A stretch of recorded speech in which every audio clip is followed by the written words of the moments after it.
Tu vois, à l'époque, j'essayais de faire des veillées. Laisse-moi rigoler. J'essayais de faire des veillées. Je m'endormais tout le temps.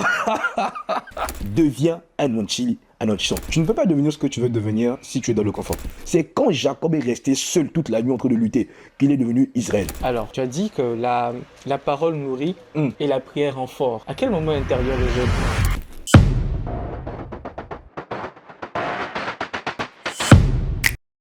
Bienvenue dans la série Tout commence par Dieu avec Jésus.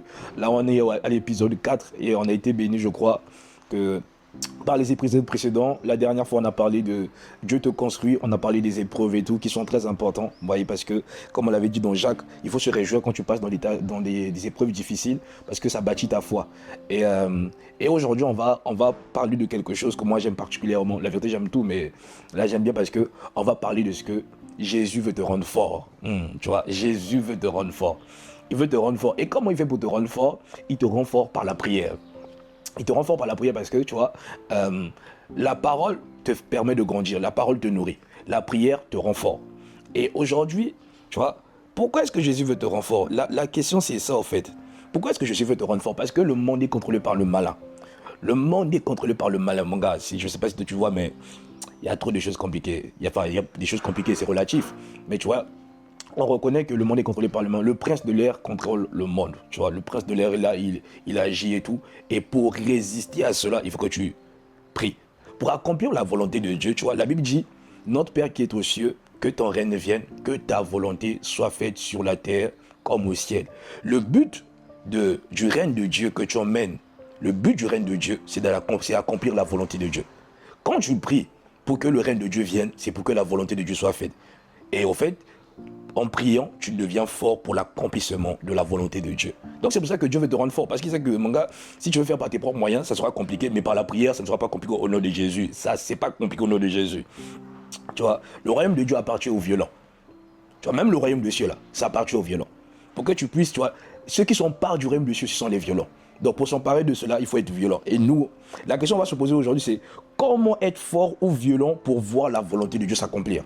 Dieu veut te rendre fort. Mais pourquoi est-ce qu'il veut te rendre fort? Il veut te rendre fort parce que il faut que tu sois fort pour voir la volonté de Dieu s'accomplir dans ta vie, dans ta génération, dans ton travail, dans tout ce que tu fais, dans ta famille, dans tes relations, dans tout ce que tu entreprends et tout. Il faut que la volonté de Dieu soit là, en fait. Maintenant, le premier point, comment tu fais pour devenir fort, c'est que tu pries sans cesse. La vérité, c'est le verset qui le dit.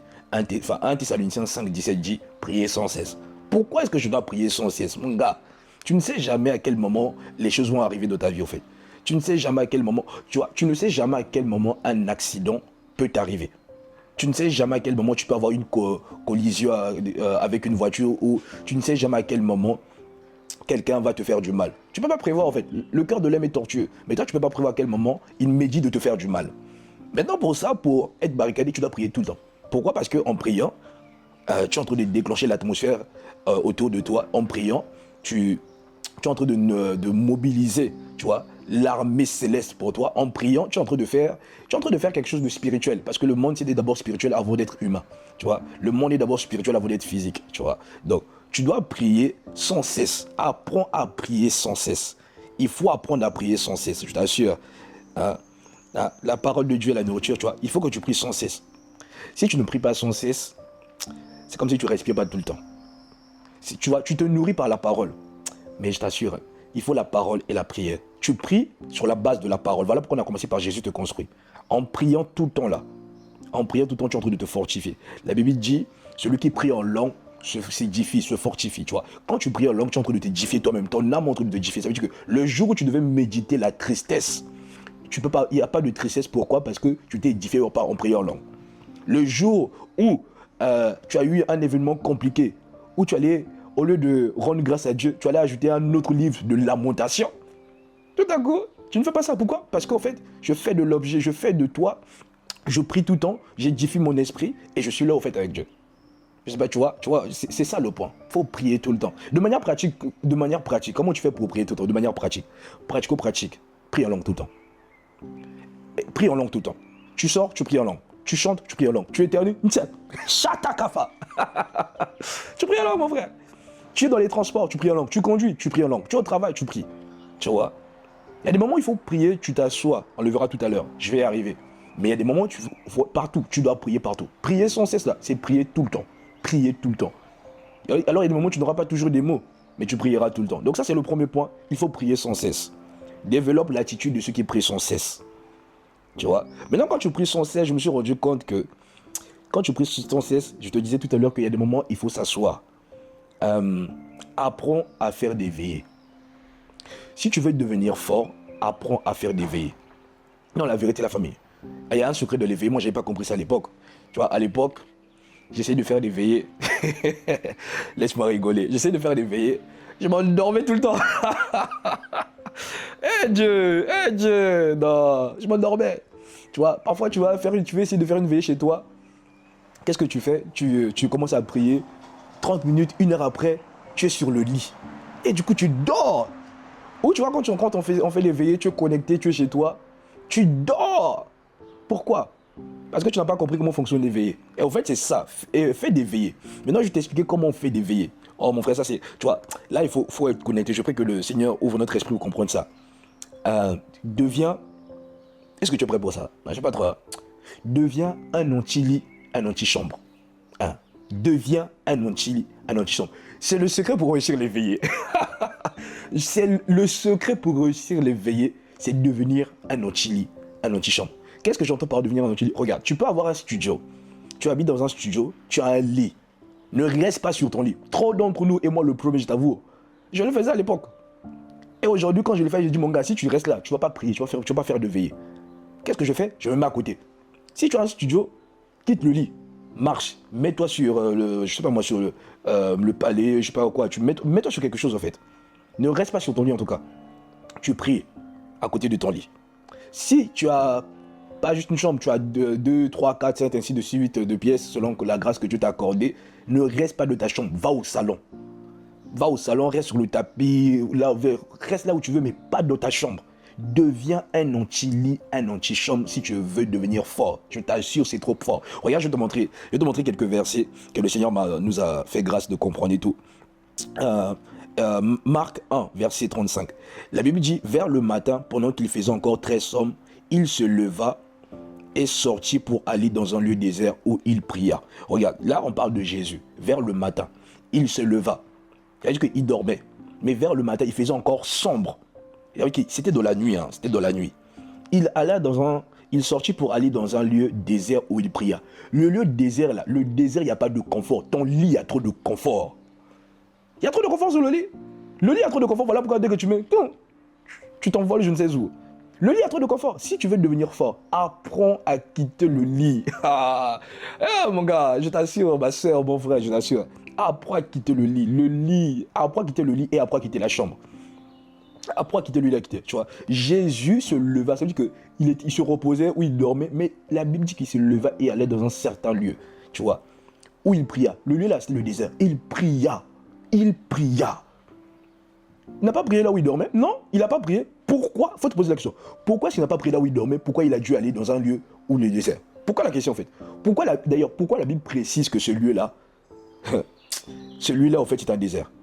Dans un lieu désert. Pourquoi? La Bible pouvait dire qu'il allait dans un désert, mais il a précisé que c'est un lieu désert. Le désert, tu n'es pas à l'aise dans le désert. Il fallait qu'il aille là-bas et il a prié. Ah ouais, ton lit n'est pas un désert. Non, ton lit n'est pas un désert. Regarde, je vais te prendre un deuxième verset. Genèse 32, 24 à 28. Je ne vais pas tout lire. Mais la Bible parle de Jacob. La Bible parle de Jacob qui lutta. Jacob a dû lutter avec Dieu pour que son nom soit changé de Jacob en Israël. Tu vois, Genèse 32, 24 à 28. Il se leva la même nuit, prit ses deux femmes, ses 2 servantes et ses 11 enfants et passa le gué du Jabok. Il les prit, leur fit passer le torrent et le fit passer à tous ceux qui lui appartenaient. Jacob resta seul. C'est-à-dire, 1, il s'est levé la nuit. 2, il est resté seul. Jacob resta seul. C'est alors qu'un homme lutta avec lui jusqu'au lever de l'aurore. C'est que, tu vois, il est resté où? 1, il s'est levé. Mais il est resté seul en train de lutter toute la nuit. C'est quand Jacob a lutté toute la nuit que son nom est passé de Jacob en Israël. C'est-à-dire que si tu veux que ton nom change, et je vois que ton nom change au nom de Jésus, si tu veux que ton nom change et que le véritable nom que Dieu t'a donné spirituellement, le véritable nom que Dieu t'a promis sur ta vie sorte, il faut que tu apprennes à rester seul dans la nuit avec Dieu. C'est quand Jacob est resté seul toute la nuit en train de lutter qu'il est devenu Israël. Apprends à lutter. Apprends à demeurer seul. Je t'assure. Apprends à demeurer seul, mon frère, ma soeur. Apprends à demeurer seul. Seul là de la nuit. Trop d'entre nous, on dort. Je t'assure, moi, à l'époque, je dormais beaucoup. Je dormais beaucoup. Je dormais trop même. Miséricorde. Miséricorde, Seigneur a eu compassion. Tu vois, quand tu m'as révélé ça, il m'a compris, il dit, Seigneur, je comprends maintenant pourquoi j'essaie de faire les veillées. La plupart des temps, même quand on faisait des veillées avec l'église et tout, mon gars, il y a toujours un moment où je me suis mis sur le lit, je me suis endormi. 2 heures. Ah, il reste que 1 heure. Tu n'as pas prié, tu n'as pas fait veiller. Tu as fait sommeil. Non, tu n'as pas fait veiller. Non, la veille, tu tiens. Jacob, toute la nuit, il a lutté. Toute la nuit.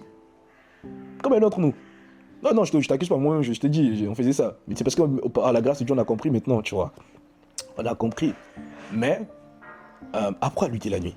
Ton nom n'est pas censé être ce qu'il est aujourd'hui. Il y a un nom que le Seigneur t'a donné. Tu vois, Dieu est capable de changer Jacob en Israël. Et que Dieu est capable de te changer aussi. Changer ton nom. Dieu t'appelle à beaucoup de choses. Mais la chose qui fait que ce à quoi il t'a appelé à se manifester, c'est que tu apprennes à veiller. La vérité, veillez là, mon frère. Si Jésus le faisait, Jacob le faisait, Jésus le faisait, il y a un secret dedans que nous, on n'a pas beaucoup compris. Veillez. Moi, j'appelle ça deviens un anti-lit, un anti-chambre. Apprends à devenir anti-lit, anti-chambre. Le lit là, tu es trop dans le confort. La chambre, tu es dans le confort. Sors de la chambre. Jésus allait dans le désert. Jacob a lutté toute la nuit. Tu vois, il a lutté toute la nuit. Son nom s'est transformé, est devenu Israël. Donc, il faut vraiment que nous apprenions ça.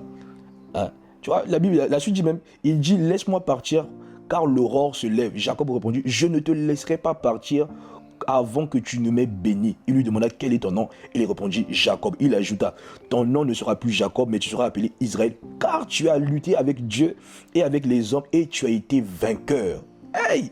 Je déclare au nom puissant de Jésus que tu es vainqueur parce que tu as appris à veiller. Tu as appris à devenir un anti-lit, un anti-chambre. Une anti-lit, une anti-chambre. Je déclare au nom de Jésus que parce que tu as fait ça, que le Seigneur t'accorde la grâce et que le nom qu'il a mis sur ta vie, que la lumière qu'il a mis sur ta vie s'éveille et que les nations marchent à ta lumière au nom de Jésus. Parce que tu as appris à faire ça. Tu vois? Donc ça, c'est le premier point. Maintenant, je te parlais d'un autre gars. Ça, c'est mon gars. Je l'aime trop, celui-là. Ça, je suis excité. Là, tu vois, moi, j'aime ce sujet-là. Il y a un homme qu'on appelle Jabet. Je ne sais pas si je connais Jabet. Jabet, 1 Chronique 4, versets 9 à 10. Je vais te lire dans 2 versions. Jabet, 1 Chronique 4, versets 9 à 10, dit, Jabet fut plus honoré que ses frères. Sa mère l'avait appelé Jabet en disant, c'est parce que je lui ai donné naissance de la douleur. Tu vois, il y en a en qui on a donné une naissance de la douleur, donc du coup, on t'a donné le nom qui est synonyme de douleur. Mais il n'y a pas de souci. Regarde maintenant ce que Jabet fait. La Bible dit, Jabet fit appel au Dieu d'Israël en disant, veuille me bénir et agrandir mon territoire. Que ta main soit avec moi. Préserve-moi du mal afin que je ne vive pas dans la douleur. Et Dieu lui accorda ce qu'il avait demandé. Regarde, ce que Jabet a reçu là, ce n'est pas parce qu'il dormait, c'est parce que Jabet a prié. Jabet a étendu, tu vois, Dieu a entendu la prière, a entendu le soupir. Ce qui est monté en Jabet, c'est parce qu'il a prié. Tu veux devenir fort, tu veux étendre ton territoire, prie. Prie mon frère, prie ma soeur, prie. Ton territoire est étendu parce que tu pries. Ouais, tu pries. En fait, en priant, tu prends possession. Tu prends possession. La louange est une manière de prier. En plus, c'est le point que je vais parler après. La louange est une manière de prier. Apprends à prier. Mais là, mon point, c'est il faut que tu deviennes un anti-lit, un anti-chambre. Anti-lit, anti-chambre. Tu vois, la version d'Arbi dit Jabet fut plus honoré que ses frères et sa mère l'avait appelé au nom de Jabet, disant je l'ai enfanté avec douleur. Et Jabet invoqua le Dieu d'Israël, disant si tu me bénissais abondamment, et si tu étendais mes limites, et si ta main était avec moi, et si tu me mettais à l'abri du mal, en sorte que je fusse. Tu vois, que le Seigneur étende tes limites. Que le Seigneur étende tes limites. Quel que soit comment tu es limité aujourd'hui, tu es capable de démolir cette limite-là. Quel que soit comment tu es limité aujourd'hui, tu vois. Quel que soit. Les limites ne sont pas, c'est pas quelque chose qu'on peut pas briser ici. On brise ça, tu vois. Pierre était dans la prison. C'est parce que l'église priait que Pierre est sorti de la prison. C'est parce que l'église priait que Pierre est sorti de la prison. Quelle que soit la prison où tu es là, mon frère, apprends à devenir un anti-lit, anti-chambre. Quelles que soient les situations que tu confrontes, qui se passe dans ta vie, ma sœur, apprends à te lever, à veiller, dis à Dieu, Seigneur, cette situation changera. Au travail, ça ne va pas, lève-toi, cette situation changera. Dans ta famille, ça ne va pas, lève-toi, cette situation changera. Tes relations ne vont pas, lève-toi, cette situation changera. Il faut que tu apprennes à lutter. Deviens un anti-lit, un anti-chambre au nom de Jésus. Que cette grâce te soit accordée. Que cette grâce te soit accordée. Tu vois. Maintenant, je vais prendre le dernier point. Dernier point, c'est apprends à faire toutes sortes de prières et de supplications. Apprends à faire toutes sortes de prières et de supplications. Éphésiens 6, 18. Faites en tout temps par l'Esprit toutes sortes de prières et de supplications. Veillez à cela avec une entière persévérance et priez pour tous les saints. Tu dois apprendre à faire toutes sortes de supplications, mon frère, ma soeur. Il faut vraiment. Et tu vois, je disais tout à l'heure que la louange a une puissance. Il y a une puissance de la louange. Il y a une puissance de la louange. Paul et Silas, c'est parce qu'ils louaient qu'ils sont sortis de la prison. Toutes sortes de prières. Il y a la prière d'action de grâce, il y a la prière d'intercession, il y a la prière de supplication, il y a la prière de commandement. Il faut que tu apprennes à faire toutes sortes de prières. Peut-être que tout à l'heure dans le débrief, on va peut-être décortiquer ça. Mais apprends à faire toutes sortes de prières. Apprends à faire toutes sortes de prières. Tu deviens fort, pas juste quand tu fais la louange. Pas juste quand tu fais des prières de louange. Tu deviens fort quand tu fais toutes sortes de prières et de supplications. Toutes sortes de prières là. C'est ça qui te fait devenir fort. Il y en a d'entre nous, on est trop habitués à dire Seigneur, je te bénis. Seigneur. Au fait, tu vois trop le Dieu bon. Tu vois trop le Père bon. Non, c'est aussi un Dieu jaloux. Tu vois, c'est le Seigneur des armées, c'est le Dieu Sabaoth. C'est le Jiré, il pourvoit, c'est vrai. Mais il faut que tu connaisses les facettes de Dieu. Moi, j'appelle ça les facettes de Dieu. Il faut que tu connaisses les facettes de Dieu. Donc, les facettes de Dieu t'emmènent à faire toutes sortes de prières. Il y a des moments où tu vas rendre grâce à Dieu, mais il y a des moments où tu vas supplier Dieu. Il y a des moments où tu vas intercéder parce que la Bible dit je cherche un homme qui se tient à la brèche en faveur de la ville. Il y a des moments, il faut que tes prières ne soient pas juste centrées sur toi, mais centrées sur les personnes qui sont dans la ville et autour de toi. Tu vois, fais ça. Fais ça. Apprends à devenir fort en faisant cela. Tu vois, apprends à devenir fort en faisant cela. C'est comme mon père. C'est comme un père qui a une famille. Ses enfants, il a une famille, il a une femme, il a des enfants. Si le père ne se lève pas, ses enfants ne seront pas nourris. Si le père ne se lève pas, sa famille ne sera pas nourrie. Qu'est-ce qu'il fait? Il se lève. Se lever là, c'est dans la prière. Tu te lèves, allez, tu commences à chercher du travail, tu commences à travailler, tu emmènes des provisions pour que ta famille se nourrit. Quand tu te lèves là, dans la prière, c'est la même chose. Celui qui prie ne dort pas. Celui qui prie est debout. Celui qui prie est debout. C'est quand tu ne pries pas que tu dors. Quand tu pries, tu es debout, tu es fortifié. Quand tu pries, l'action de grâce, là, ça te fait te relever. La supplication, tu ne peux pas passer. Quand tu fais la supplication, tu es en train de supplier Dieu. Tu es debout en train de supplier. L'intercession, c'est pas juste sur toi. Tu pries maintenant pour les autres. Tu es debout. Ça là, ça ne se fait pas quand on est assis. Ça ne se fait même pas quand on dort. Ça se fait quand on est debout. Donc je prie que le Seigneur nous accorde la grâce de comprendre ces choses et de pratiquer. Donc je t'ai dit, tu deviens fort, en priant sans cesse. Tu deviens fort en apprenant à faire des veillées. Et spécialement, deviens un anti-lit, un anti-chambre. 3, tu deviens fort quand tu fais toutes sortes de prières et de supplications. Apprends à faire toutes sortes de prières et de supplications. Donc voilà la famille. C'est sur ce point-là que je vais m'arrêter. On va passer à la suite. Mais souviens-toi que Dieu veut te rendre fort parce qu'il a des choses qu'il va accomplir au travers de ta vie. Tout à l'heure, on va décortiquer ces points avec mon frère David qui va me rejoindre sur le plateau d'ici peu. On se retrouve tout à l'heure pour l'autre partie.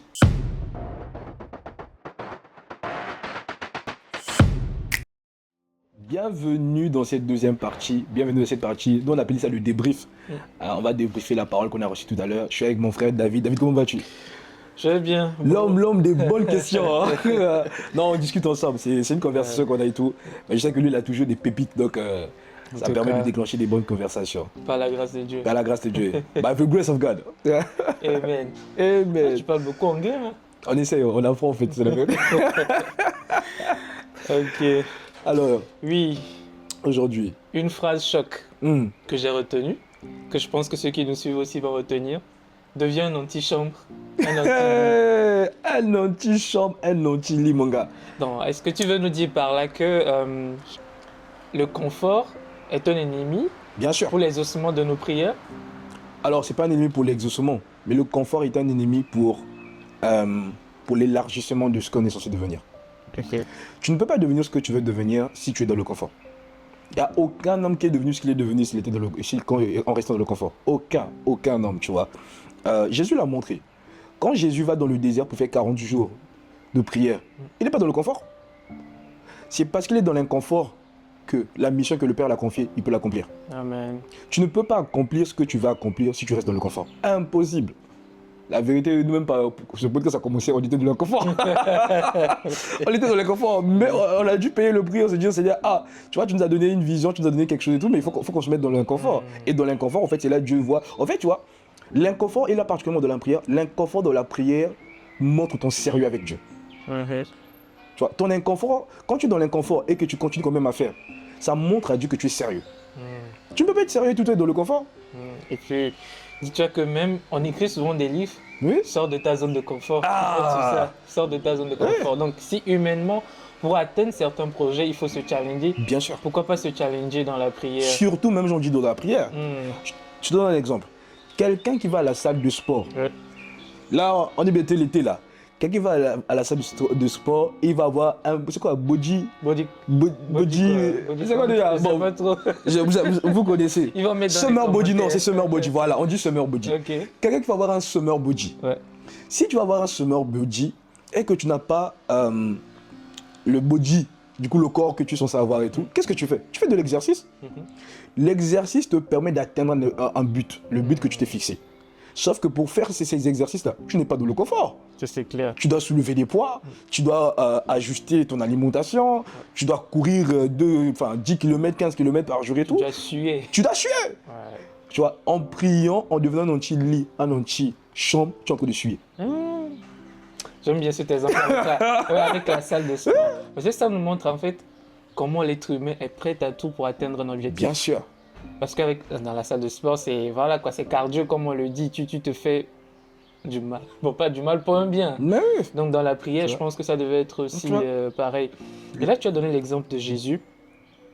Et ça fait un truc dans ma tête, je me dis, si Jésus qui pouvait tout demander au Père en un claquement de doigts et ça allait se réaliser, pourquoi lui aussi se permet de se priver du confort? La réponse est simple. Hein. Jésus est Dieu, mais sur la terre, il est Dieu en tant qu'homme. Tout homme sur la terre, tu vois, il y a les lois qui régissent la terre. Ouais. Tout homme sur la terre doit respecter ces lois. Tu es dans un pays, quand tu es dans un pays, il y a des lois qui sont là. Tu vois. Bon, là, par exemple, non, en hauteur, si je saute là, la loi de l'empaisanteur, bon, gars, la loi, c'est la loi. Que tu le veux, que tu le veux pas, tu vas encaisser la loi. C'est ça. Jésus sur la terre, c'est vrai qu'il est Dieu, mais sur la terre, il est dans un corps humain. Et en tant que dans le corps humain, il y a une loi il y a des lois qui sont établies, tu dois respecter ces lois-là. Il sait que si je ne me fortifie pas, si je ne prie pas, si je ne développe pas ma capacité, je suis peut-être Dieu, je suis Dieu, c'est vrai. Mais en fait, il faut que j'apprenne à respecter ces lois-là. Tu es dans un territoire, tu vois, on te dit, quand il y a excès de vitesse, tu as une pénalité. Cette loi-là, elle applique à tout le monde. Oui. C'est le territoire qu'il a dit, le pays l'a dit et tout. Bon, toi, tu vas t'amuser à courir et à dire que non, moi, non, mon gars, président, qu'importe que tu es, tu vas respecter cette loi-là. Yeah. Tu vois. Et en fait, Jésus a juste appliqué la même chose. La même chose. En étant sur la terre, en fait, d'ailleurs, il nous a montré l'exemple à suivre. Parce que s'il venait en tant que Dieu, les gens allaient dire, ah, lui, c'est parce qu'il est Dieu. Enfin, il est Dieu, c'est vrai. Mais s'il venait dans un corps pas formé, tout, en tant qu'humain, les gens allaient dire, ah non, lui, c'est parce que. Non, il est venu dans un corps, tu vois, un corps tangible qu'on peut toucher. Ouais. Donc, nous, on n'a pas de raison de dire que, ah, lui, c'est parce que non. Si Jésus l'a fait, nous aussi, on peut le faire. C'est l'exemple qu'il nous donne. D'ailleurs, c'est l'exemple par excellence. Yes. J'ai envie de te demander aussi, alors, tu as dit que la parole nourrit et la prière rend fort. À quel moment intervient le jeûne? Le jeûne, tu vois, à l'époque, on croyait beaucoup de choses. Mais le jeûne permet de diminuer ton être. Enfin, au fait, comment t'expliquer ça? Le jeûne permet à ce que ta personne puisse diminuer et que l'esprit puisse monter. Que tu puisses être plus sensible à l'esprit. En fait, tes sens s'éteignent avec le jeûne. Tes sens spirituels sont plus aiguisés. Et que l'écoute de la voix de Dieu va être plus aiguisée. Entendre Dieu, méditer, prier, ainsi de suite. En fait, ta sensibilité spirituelle est augmentée quand tu fais le jeûne, en fait. Tu vois? Parce que tu es quand tu veux manger là, quand tu manges, tu penses à la nourriture tout le temps. Mais quand tu éteins ça là, l'esprit parle maintenant. Tu es très sensible à l'esprit. Très sensible. Mais du moment quand je jeûne et tout, je me dis, là, en fait, j'entends, c'est des conversations sur conversations et tout. Tu passes à un autre stade. Ok. Donc, là, on dit, non, le jeûne est là surtout pour t'éteindre toi en tant que personne, en tant qu'humain et tout, et que ta sensibilité spirituelle puisse augmenter. C'est quand ta sensibilité. Et quand ta sensibilité spirituelle est augmentée, au fait, tu es en contact perpétuel avec Dieu. Et le but, c'est ça, en fait, c'est être en contact perpétuel avec Dieu. Tu vois, c'est pas pour rien d'ailleurs que Jésus a dû aller dans le désert. Il a dû passer ce temps-là avec Dieu avant de commencer le ministère. C'est pas pour rien. C'est pas pour rien. Il y a un secret dedans. Tu me rappelles quelque chose que tu dis très souvent, le processus. Le processus. La phase de préparation. C'est trop important. C'est trop important, tu vois. Moi, je suis quelqu'un, je crois trop au processus, mon gars. Tu ne peux pas défier les choses. Le processus est inévitable pour tout le monde. Jésus a dû suivre le processus. Ouais. Pour aller à la croix, il a dû prier. Il y a des gens, si nous, on veut porter la croix, on ne prie pas. Oh. Attends. Permets que je te stoppe, mais que je t'arrête, mais ça veut dire qu'il a prié jusqu'au dernier moment, en fait. Oui. Et la seule prière, d'ailleurs, en fait, tu vois, ces derniers temps, l'esprit me parlait par rapport à ça, et je me suis rendu compte d'une chose. Il n'a pas fait toutes sortes de prières. Il a fait une prière. Il a dit, Seigneur, que ta volonté soit faite. Yes. Au début, je disais que le but de la prière, c'est d'accomplir la volonté de Dieu. À Gethsemane, la prière de Jésus, c'était, Seigneur, non pas ma volonté, mais que ta volonté soit faite. Amen. Tu vois? Donc, si tu veux que la volonté de Dieu s'accomplisse dans ta vie, apprends à prier pour que sa volonté soit faite. C'est pas en disant des belles paroles que ça va s'accomplir. C'est pas en disant les belles paroles. Les belles paroles ne changent personne. Non, la parole de Dieu transforme. Amen. Par la prière, tu emmènes la manifestation de la parole de Dieu. Tu vois? Mais les belles paroles, ça ne change pas. Jésus a dû prier. Si Jésus a dû prier pour accomplir sa destinée, pour accomplir la mission que le Père l'avait confiée, à combien de fois nous et pourtant, le Père a rendu témoignage. Voici mon fils en qui j'ai mis toute mon affection. Il a rendu témoignage de lui. Maintenant, nous, on va faire comment? Dans toi. Moi. Comme, bon, lui me pose des questions. Lui me pose des questions. Bah, je vais lui poser des questions. Je vais lui poser une question. Comme ça, après, moi-même, je pourrais répondre à la question. Est-ce que tu peux me donner un exemple d'une chose, par exemple, que tu as voulu accomplir et tu t'es rendu compte que si tu n'es pas prié, tu n'allais pas le revoir? Moi, j'ai un exemple. Ok, moi généralement, c'est lorsque j'ai des défis, des challenges, des projets, que ce soit à l'école, quand j'ai envie de passer un examen, que ce soit des trucs à accomplir dans la vie, même quand on me confie une tâche de responsabilité, je me vois pas incapable, mais je sais que comme tu le dis, en fait, la prière booste, la prière permet de le réaliser en fait. Donc moi, c'est dans ce contexte-là que je prie. Non, c'est un bon exemple, tu vois. Mais j'avais dit prier sans cesse. Okay. Tu vois, le fait de prier sans cesse, ça permet à ce qu'on prie tout le temps. Challenge ou pas challenge, défi pas défi, tu pries tout le temps. Maintenant, je reconnais que quand tu as des défis, c'est pas le même niveau. Faut augmenter l'intensité, tu vois. C'est l'une des raisons pour laquelle j'habite, parce qu'il voyait qu'il était limité. J'ai pris l'exemple de Jabet tout à l'heure, il a dû augmenter l'intensité. C'est l'une des raisons pour laquelle Jésus, avant de sortir, faire le ministère, il priait. Tu vois. Parce que quand tu as une mission à accomplir, en fait, tu pries. Par exemple, pour donner un exemple concret, le podcast, en vérité, ça fait des années qu'on en parle. Mais il fallait prier pendant longtemps pour affronter le projet. Fallait prier pendant longtemps pour affronter le projet. Fallait prier pendant longtemps, tu vois. Pour rien que pour affronter là. Pourquoi? Non pas parce que Dieu ne voulait pas l'accomplir, parce que moi je lui dis toujours, la manière dont tu pries montre le sérieux que tu accordes à Dieu en fait pour ce qu'il te dit de faire. D'autant plus qu'on dit que prier c'est communiquer avec Dieu en fait. Bien sûr. Donc tu peux pas être dans une relation, hein. On est dans des relations. Je peux être dans une relation ne pas communiquer en fait avec le partenaire. Il y a cet exemple de la femme devant le juge unique qui me vient en esprit.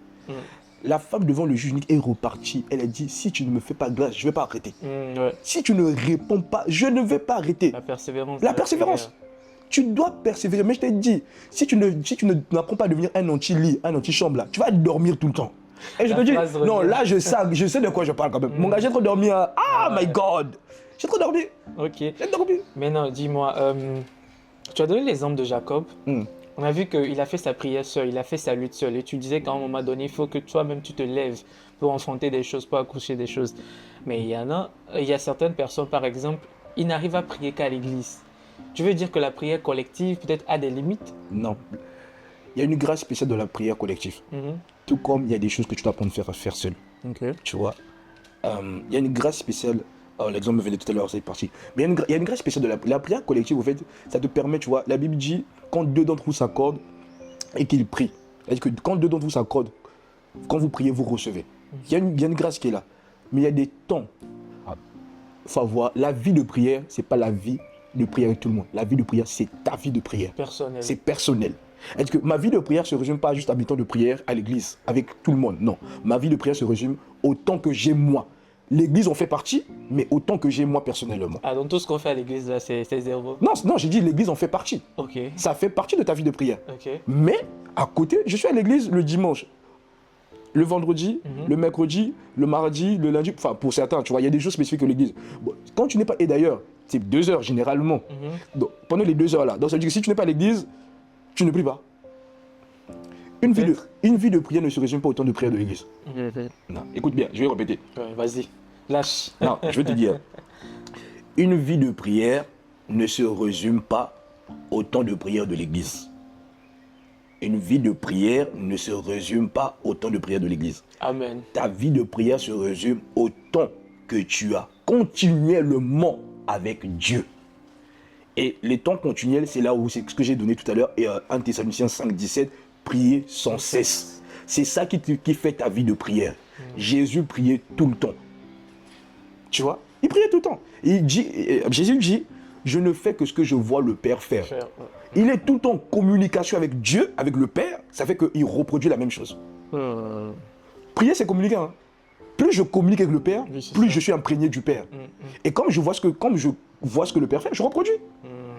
Donc, le secret de ma vie, ou le fruit de ma vie est visible, et on sait d'où ça vient. Au fait, si je suis tout le temps avec le Père, on verra que c'est le fruit du Père. Si je suis pas avec le Père, on sait que c'est pas le fruit du Père. C'est aussi simple que ça. Ouais, c'est comme voilà, l'exemple du père est très très parlant. C'est-à-dire que tu as envie de discuter de quelque chose avec ton père et tu vas appeler les autres venus, on va discuter avec le père. Non, ce que tu as à dire à ton père, c'est entre toi et lui. C'est ce qu'il a dit d'ailleurs. Rentre dans ta chambre, ton père qui là, il t'attend en fait. Rentre dans ta chambre. Non, attendez la famille. Bon, là, bon, je vais clôturer. On va peut-être clôturer avec ça. On va peut-être clôturer avec ça. Mais une chose, arrêtons. Tu vois, la Bible dit rentre dans ta chambre. Mais dans ta chambre là, c'est pas dormir. Hein. Ah bah, il y a le lit à côté. Il y a le lit à côté, c'est pas dormir. La chambre, c'est le lieu secret. Apprends à avoir des temps de lieu secret personnellement. Faut juste ajuster. Il y a des moments où tu peux prier la journée. Moi, je sais que parfois, je prie la journée. Et généralement, je prie même la journée. Et la nuit, je prie aussi, spécifiquement. J'ai une question à ce sujet, peut-être on va finir avec, mais tu disais tantôt de faire toutes sortes de prières. Tu as parlé de la louange. Parce que quand on dit prier sans cesse, il y a ça aussi, tu te dis, ah donc quand je serai dans le tram, quand je serai dans le métro, je dois prier, Bien quand sûr. je serai, genre, chaque temps je dois faire rapapapapa. Mais quand tu nous expliques, tu dis qu'il y a plusieurs sortes de prières, donc il y a d'autres manières peut-être de prier. Oui. Quelles sont ces Non, je te manières? dis, la vérité, il faut prier par toi. Quand tu es dans le tram, prie. Ok. Quand tu es dans le transport, dans le tram, prie. À haute voix. Non, pas. Non, vous aussi, mon gars, quand même. Ah, il faut préciser. On vit dans une société. Il faut préciser les choses. Il faut préciser les choses. Je donne moi, mon exemple que je fais, moi. Quand je suis dans les transports, il y a un de mes frères qui me dit, mon gars, je comprends pourquoi tu parles beaucoup à Dieu, parce que quand tu es dans les transports, là, tu es tout le temps. Quand je suis dans les transports ou que je suis en chemin et tout, j'ai mes écouteurs. J'écoute tant de prières ou tant d'adoration ou des louanges et tout, et je suis en prière, parce que je suis en communication avec Dieu, tu vois. Ça, c'est pas pour moi, je le fais tout le temps. Et généralement, ceux qui sont avec moi savent que je prie quasiment tout le temps en langue. Tu vois, c'est rare de me voir passer quelques minutes avec toi si tu me dis, shut up. En fait, je prie en langue, tu vois. Faites en tout temps toutes sortes de prières, parce qu'il a compris, en fait. Le secret, c'est en tout temps. Alors, en tout temps, il faut savoir que tu dois avoir des temps spécifiques où tu vas t'asseoir, où tu vas prendre le temps de parler du... En fait, c'est ce que Jésus faisait. Il priait tout le temps, mais à des moments, il prenait le temps spécial. Seigneur, viens, toi et moi, on va parler. C'est ce qui s'est passé à Gethsemane, ce qui s'est passé Marc 4 qu'on a lu tout à l'heure et tout. Quand tu fais ça, en fait, tu es en train de faire en tout temps. Mais le tout temps ne se résume pas juste, j'ai prié à 23h, j'ai prié à 2h, j'ai prié à 15h. Non, en tout temps. Mais en tout temps, je ne peux pas parler tout le temps. C'est dans ton esprit que tu fais. Donc tu peux chanter? Oui, tu peux chanter. La louange, c'est une prière. Ok. La louange, c'est une prière. La supplication, quand tu vois quelqu'un qui est malade, tu peux prier. En fait, pas tu peux, tu dois prier. Tu dois prier. Ok. Ok. Bon. J'ai une dernière question, mais peut-être ça sera l'objet d'un prochain épisode. Est-ce que l'exaucement maintenant de la prière dépend du temps qu'on met dans la prière ou la foi? Ça dépend de la foi. C'est aussi simple que ça. Ok, à la prochaine. À la prochaine. Ça dépend de la foi. Ok. Mais tu vois, c'est ta foi qui emmène l'exaucement. Dieu, le langage de Dieu. Et moi j'appelle ça le langage de l'amour de Dieu. Dans le langage de l'amour de Dieu, il y a la foi, il il y a le sacrifice, il y a l'obéissance. Je ne vais pas parler de ça ici, pardon, je ne vais pas parler de ça. Là. Mais je te donne ça juste ça. Le langage de l'amour de Dieu, il y a à la fois le sacrifice et l'obéissance. Mais la foi est une manière, il a dit, si tu as une foi comme le grain de sénévé, dis à cette montagne, ôte-toi de là. Ouais. C'est-à-dire que la réponse à ta prière, c'est ta foi. On s'arrête là, la famille. Merci beaucoup. On arrive à la fin, tu vois. Ouais. Mais tout ce qu'on a dit là, tu ne peux pas l'appliquer si tu ne connais pas Dieu, si tu n'es pas en Christ. Donc, on va donner l'opportunité à quelqu'un qui est là aujourd'hui. On va te donner l'opportunité d'accepter ce Dieu-là, ce Jésus dont on parle, qui te rend fort pour l'accomplissement de ta vie, de ta destinée, Amen. Tu vois, pour te rendre fort. Parce que ça fait trop longtemps que tu as lutté, ça fait trop longtemps que, tu vois, les épreuves de la vie t'ont envahi, mais tu dois devenir fort au nom de Jésus. Amen. Mais si tu es là, c'est ta première fois où tu n'as jamais fait cette prière, fais cette prière avec nous. Dis, Seigneur Jésus. Seigneur Jésus. Je viens vers toi. Je viens vers toi. Je reconnais que je suis un pauvre pécheur. Je reconnais que je suis un pauvre pécheur. Père, prends-moi. Père, prends-moi. Fais de moi ce que tu veux que je sois. Fais de moi ce que tu veux que je sois. Je t'accepte en tant que Seigneur et Sauveur. Je t'accepte en tant que Seigneur et Sauveur. Viens dans ma vie. Viens dans ma vie. Et manifeste ton règne. Et manifeste ton règne. Manifeste ta volonté. Manifeste ta volonté. Au nom de Jésus. Au nom de Jésus. Amen. Amen. Tu viens de faire cette prière. En tout cas, le ciel est dans la joie, nous on est dans la joie. Écris-nous dans les commentaires, nous on sera contents en tout cas d'échanger avec toi parce que le but c'est ça, c'est que Jésus soit révélé au tous, ses paroles révélées, découvrir la parole pour la vivre. Et le but c'est que quand tu découvres que tu vives, mais on vit seulement avec Jésus. En tout cas, donc, on se retrouve au prochain épisode. C'est le dernier épisode de la série, ne rate surtout pas, abonne-toi, like, commente et on se retrouve au prochain épisode. Au prochain épisode la famille. Yes.